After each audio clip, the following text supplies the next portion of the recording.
Well, Scott, you have, as I've been researching these last few days, I've learned a bunch about you. You love rugby and all that, but you have such an impressive story. Like, you are in your young 30s in a role that is typical for someone in their mid 50s.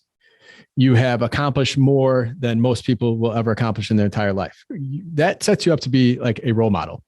I always think of Sean McVay coaching at like 30 for the Rams. Like, you are right up there with him in what you're doing, what you've accomplished. Maybe you don't like the Rams or McVay, but I do think he's impressive too, what he's been able to do in his young age. But you had to grow up fast. You had to grow up fast in your professional side. Like, what were some of the big hurdles you had to overcome personally that can be good insight for other people that are trying to grow their professional career faster? Well, thank you for the nice words. I have never compared myself to Sean McVay. I don't think I should. I think that I would love to win a Super Bowl one day, but that'll require a major career change at this point. But no, I appreciate that. I think when I took over for Josh as president in 2018, I got a pretty good hands-on education. I guess late 2017, early 2018, in a lot of business basics and first-time leadership and those types of things. But I would say that my trajectory began to accelerate as a CEO when we recapitalized and brought on our partners in McCarthy Capital, our private equity partners.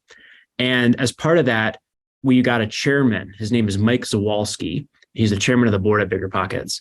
And this is an individual who has been a CEO or president for 30 years across 15 different engagements, each with a successful outcome for his shareholders. And so I have this incredible mentor, coach, boss that I meet with once a week.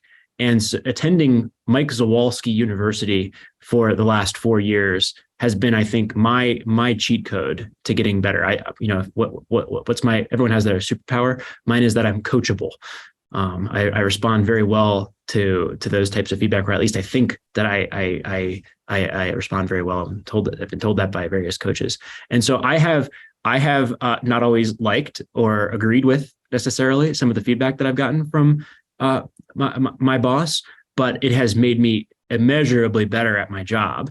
I feel like I can start and frame answers to questions you might have about the business instantaneously, because I've been coached on how to think about those types of things. Start with customer journey and problem, move on to where your business is going. What's it look like in 3 to 5 years? What's the strategy to get there? What are the specific actions you're going to take? When are you going to get them done by?